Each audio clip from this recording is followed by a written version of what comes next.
Olá, meu nome é Gisabel. Eu vou falar sobre massificação de ações de nulidade de patentes de medicamentos, acesso à saúde ou modulação de interesses, uma análise expositiva da retórica antipatentes das farmacêuticas de genéricos.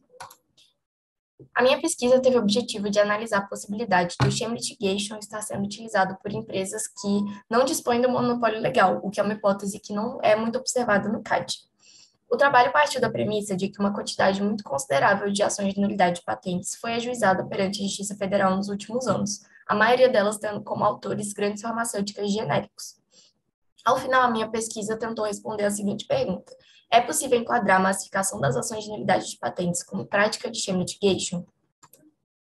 Falando um pouco sobre o contexto brasileiro, a análise patentária do Brasil com relação a medicamentos é muito detalhista, tanto na análise feita pelo INPI, quanto pela análise feita pela Anvisa. Isso permite que os medicamentos que passam pelo crivo dessas autarquias sejam de extrema confiabilidade. O mercado brasileiro de genéricos é um dos maiores do mundo, e o Brasil é conhecido por fomentar muito a indústria de medicamentos genéricos, especialmente os que são produzidos em âmbito nacional. E em razão desse ideal de que os medicamentos precisam ser acessíveis à população, é muito comum que exista a opinião de que os medicamentos mais caros são medicamentos injustos. Então, se existe a possibilidade de ter um medicamento genérico que seja mais barato, essa seria a possibilidade do povo. No entanto, essa não é uma visão correta nem do ponto de vista do direito concorrencial, nem do ponto de vista do direito patentário. Muitas dessas ações, como eu falei, foram ajuizadas por grandes empresas farmacêuticas de genéricos, que inclusive detêm pedidos de anulação das mais variadas patentes de medicamentos. É, Muitos desses medicamentos que vêm sendo anulados, eles são de difícil abordagem terapêutica, como câncer, esclerose múltipla. Então, é possível ver o interesse das farmacêuticas de genéricos na quebra dessas patentes, que são tão lucrativas. E a gente, apesar de entender o benefício da entrada de genéricos no Brasil e o acesso à saúde para a população, não se pode deixar de lado a importância do incentivo à produção tecnológica e à pesquisa. Essas ações de nulidade de patentes de medicamentos, as que foram analisadas, 80% delas, as que já foram sentenciadas, foram julgadas procedentes para anular os efeitos das patentes.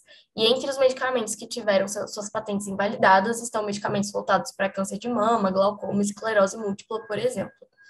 Do ponto de vista do direito da concorrência, já foram analisados no Brasil e internacionalmente muitos casos em que farmacêuticas de medicamentos referência estavam agindo de forma anticompetitiva com as farmacêuticas de genéricos, mas o oposto nunca foi visto.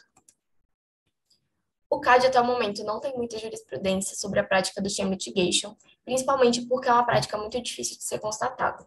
É, mas o CAD já sim reconheceu a prejudicialidade do sham litigation quando ele é praticado por agentes que não detêm o monopólio legal do produto. Nesse caso, quando nós temos várias ações de unidade de patentes ajuizadas na Justiça Federal, o questionamento que fica é possível enquadrar tais atitudes como sham litigation? De acordo com alguns critérios estabelecidos pela jurisprudência norte-americana, não se pode descartar a hipótese de que o sham litigation de fato esteja sendo praticado pelas farmacêuticas de genéricos. Para concluir, não podemos deixar de lado, de novo, a importância dos genéricos no Brasil, a entrada deles para o acesso à saúde, mas também não se pode deixar de lado a importância do fomento à pesquisa e da produção tecnológica. Sem contar também que os medicamentos genéricos e os medicamentos referência estão intimamente interligados, tanto nos seus mercados quanto na sua própria existência, uma vez que os medicamentos genéricos não existem sem a existência dos medicamentos referência.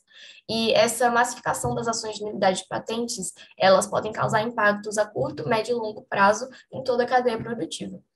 Apesar da dificuldade de identificação da prática de sham litigation e dos limitados precedentes do CAD, é importante que esse tipo de cenário que nos salta aos olhos e que se diferencia das outras hipóteses não sejam descartados e que sejam levados em consideração pelas autoridades antitruste e pelas autoridades patentárias para que se constate a possibilidade de que as práticas anticompetitivas estejam sendo efetivadas.